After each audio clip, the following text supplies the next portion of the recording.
하나님의 말씀 누가복음 2장 21절에서 마지막 52절까지 말씀입니다. 복음서의 말씀을 읽고 있습니다.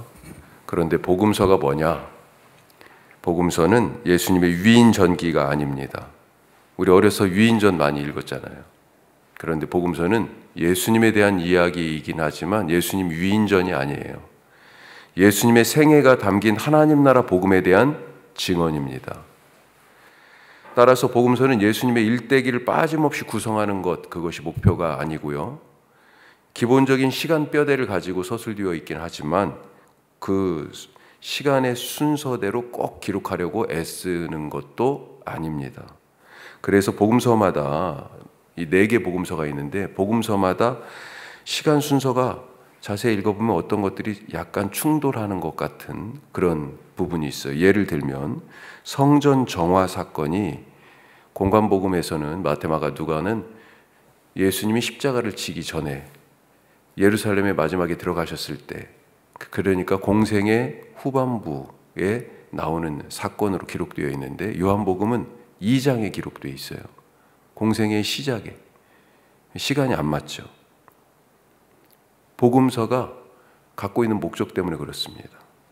기적의 경우도 요한복음에 나오는 기적들은 오병이어의 기적을 빼놓고는 다른 복음서에 거의 안 나와요. 베데스다 연못가에 38년 된 병자 살린 기적, 요한복음에만 나오고요. 가나의 혼인잔치, 물을 포도주로 만든 이런 것 전부 다 마테마가 누가에는 없어요. 예수님의 삶에 담긴 하나님 나라 복음이 무엇이냐라고 하는 것에 초점을 두고 각자의 신학적인 그런 관점을 가지고 또 복음서를 읽을 사람들이 각자 대상들이 다르거든요. 그런 여러 가지 목적 때문에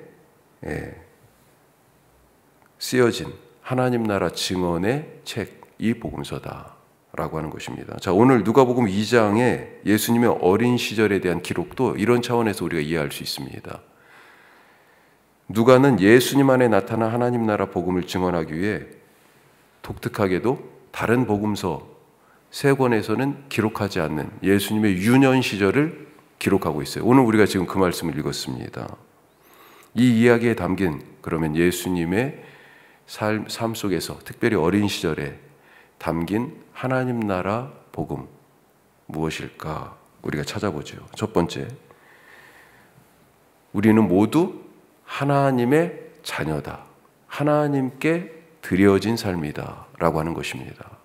그걸 가르쳐 주는 거예요. 마리아와 요셉은 아기 예수님에 대해서 난 지 8일 만에 할례를 행하고 나서 이제 22절에 보면 정결 예식의 날이 찾아왔다고 되어 있습니다. 이건 뭐냐면 레위기 말씀에 보면 어떤 게 있어요? 산모의 부정이 출산과 관계된 그런 부정을 씻는 그런 날짜들에 대해서 나와 있습니다. 아들을 낳았을 때는 40일 지나서 이제 정결 예식을 받을 수 있는 거예요. 성전에 올라갈 수 있습니다.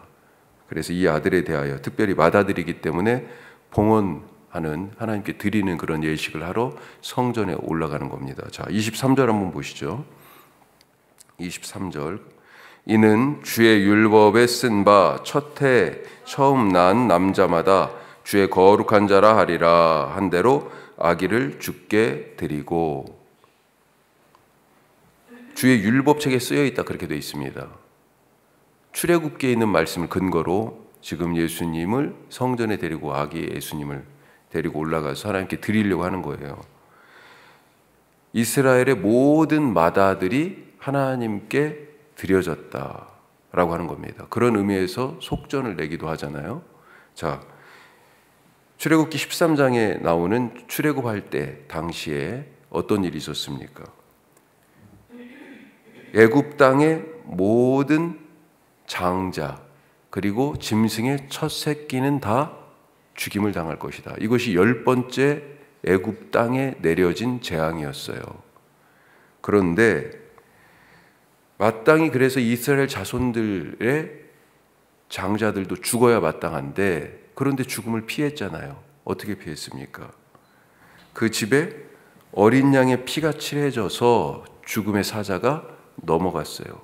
그날을 우리는 그래서 넘어갔다라는 뜻에서 유월이라고 하고 유월절로 지키고 그렇게 말씀에 되어 있죠. 그 목숨을 하나님이 원래는 죽을 거였는데 하나님이 면제해 주셨으니 이미 하나님의 것이다 라고 하는 것입니다. 하나님의 소유가 된 맏아들, 바로 그런 거죠. 우리의 삶이 하나님의 소유인 것을 잊지 마시기 바랍니다. 오늘 예수님의 부모님들은 예수님을 지금 성전에 데리고 올라가면서 이 아들을 누구 거라고 지금 드리는 거예요? 하나님의 것입니다. 우리 자녀가 하나님의 것이에요. 한나는 어떻게 해서 사무엘을 낳았습니까? 아무리 노력하고 바래도 안 되는 일이잖아요. 우리 요즘 젊은 부부들 중에도 아기를 갖기를 원하지만 쉽지 않은 그런 식구들이 있어요. 우리 요즘 세상이 그렇잖아요. 마음대로 안 되는 게 그거 아닙니까? 그런데 이 자녀가 그렇게 해서 낳은 자녀였는데 한나는 하나님께 약속을 했죠. 아들을 주시면 하나님께 드리겠습니다. 그리고 그 약속을 또 실천을 했어요. 엘리 제사장이 있는 성소에 갖다 맡겼습니다. 우리의 자녀들의 소유권이 하나님께 있음을 잊지 마시기 바랍니다. 제가 이번에 저희 큰아들이 아파 보니까 본인도 얼마나 조마조마했겠어요. 그렇지. 그리고 제가 볼 때 의료진도 약간 그런 낯빛은 일부러 보이는 건 아니지만 당황스러워한 것 같아요. 예상했던 이렇게 하면 이게 뭐가 나왔어야 되는데 안 나오니까 원인이 잘 안 찾아져서 하루 종일 하루는 제가 기운이 쭉 빠져 있는 아들 옆에서 이렇게 있다가 저녁에 내려와서 얘 방에 딱 들어갔는데 기도가 절로 나오더라고요. 하나님의 아들입니다. 하나님 자식이니까 하나님이 어떻게 해주실 거죠. 기도가 절로 나와요. 하나님의 자녀이니 하나님께 드리고 늘 내 지식, 내 방법, 내 경험이 아니라 하나님의 방법으로 내가 키우고 있는지, 양육하는지, 그의 인생길을 돕고 있는지 물으면서 하나님께 드리는 삶을 우리가 살아갈 수 있기를 바랍니다. 해주는 것도 어떤 건 해줘야 되죠. 어떤 것은요, 해주지 말아야 되는 것도 있죠. 그것이 나에게서 비롯된 내 판단에 근거한 것이 아니라 하나님의 결정을 따르는 그런 양육이 될 수 있도록 기도하실 수 있길 바랍니다. 뿐만 아니라 우리 각자도 그리스도의 피로 말미암아 하나님께 이미 드려진 주의 자녀로서의 인생이다 하는 거죠. 내 생명이 아니잖아요. 바울이 뭐라고 그랬습니까? 나는 이미 그리스도와 함께 십자가에서 죽었습니다. 이제 내가 사는 것은 내 안에 그리스도께서 사시기 때문입니다. 나는 그리스도, 주님의 생명으로 사는 사람입니다. 내 생명은 이미 주님 거에 드렸어요. 주님과 함께 죽었어요. 우리가 그런 하나님의 자녀의 삶을 사시기를 축복합니다. 자, 두 번째로 성령으로 충만하자. 성령 충만. 자, 이렇게 율법을 따라 맏아들을 드리기 위해서 성전에 올라간 요셉과 마리아, 놀라운 일을 경험하고 있어요. 한 사람이 이 아기 예수님을 보고 이 부모들에게 막 지금 달려오는 거죠. 와가지고 하나님을 찬송하고 있습니다. 누구냐? 예루살렘에 살던 시므온. 자, 25절 말씀 같이 한번 보죠. 25절. 어떤 사람일까요? 시므온이 예루살렘에 시므온이라 하는 사람이 있으니 이 사람은 의롭고 경건하여 이스라엘의 위로를 기다리는 자라. 성령이 그 위에 계시더라. 그의 삶이 어때요? 의로워요. 경건해요. 삶의 태도가. 네. 그런데 어떤 사명을 갖고 있습니까?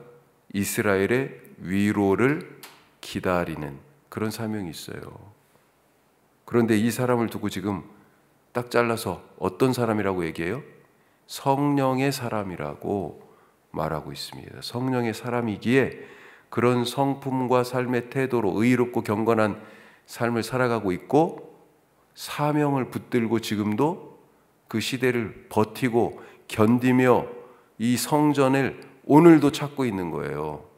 이 시대가 어떤 시대라서요? 지금 나라를 잃은 지 500년도, 600년 가까운 때입니다. 그 사이에 포로로 잡혀갔다가 돌아오기도 했고요. 지금은 로마가 다스리고 있어요. 그런 시대예요. 그러니 이 성전에 올 때마다 하나님의 영광이 가려지고 있고 이방 민족들이 자기들을 다스리고 있는 것에 대해서 얼마나 지금 가슴이 절절하고 아파요. 이스라엘에 향한 하나님의 위로, 죄의 속박 속에서 불의와 거짓과 외국 군대의 그 힘 앞에서 아파하는 이스라엘을 구원하시는 곧 이스라엘의 위로를 이 시므온이 기다리고 있는 것. 이게 바로 성령 충만한 시므온의 사명이었습니다. 특별히 그는 그 다음 절에 뭐라고 돼 있어요? 주의 그리스도를 보기 전에는 죽지 않을 것이다. 주님이 보내신 메시아, 다윗과 같은 왕 보내실 텐데 그 메시아 그리스도를 보기 전에는 죽지 않을 것이다 라고 하는 그런 확신을 하나님으로부터 받았어요. 그러니 우리를 분명히 위로하실 거야, 우리를 분명히 구원하실 거야, 이런 사명을 가지고 오늘도 성전에 올라가는 겁니다. 자, 마침 이날도 성령의 감동이 되어 또 올라갔다고 돼 있어요. 그래서 성전에 올라갔는데 가서 아기 예수님을 봤네요. 그런데 한번 생각해 보십시오.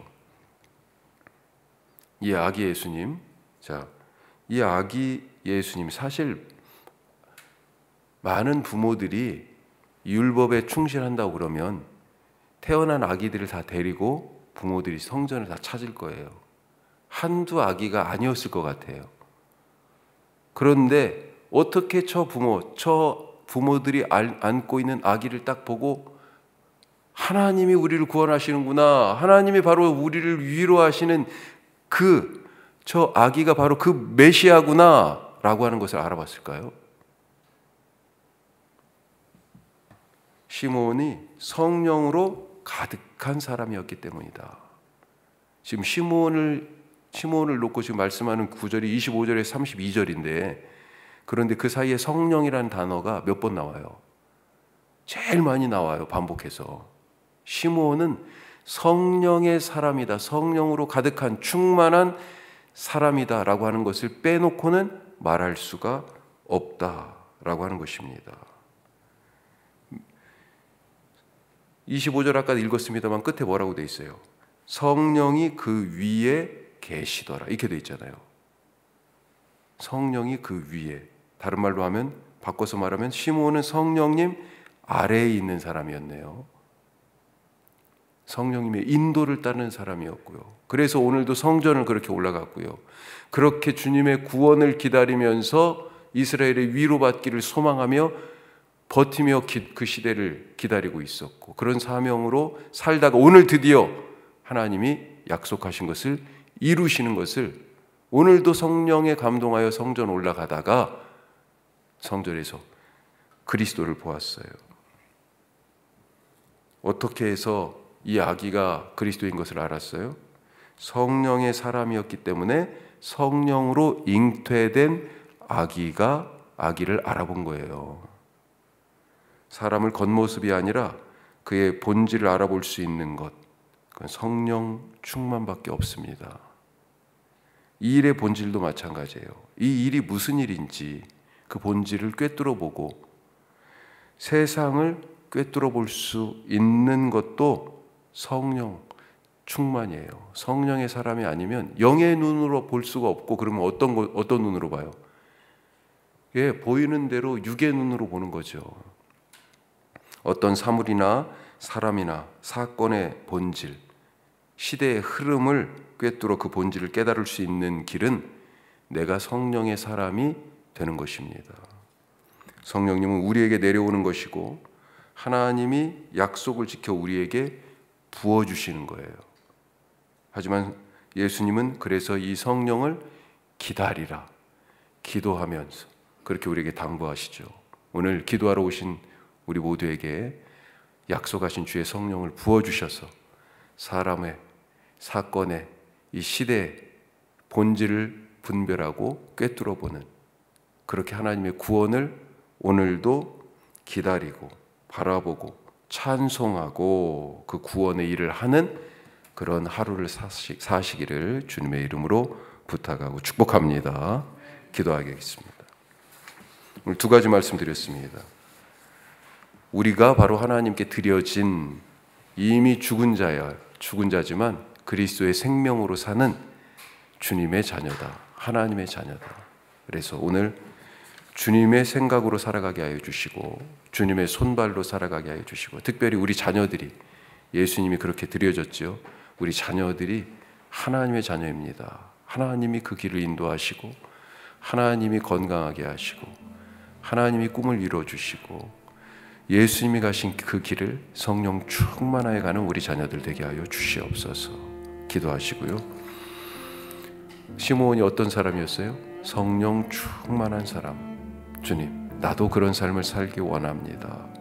성령 충만하여 육체의 눈이 아니라 영의 눈으로 바라보고 살아가는 사람 되게 하여 주시옵소서.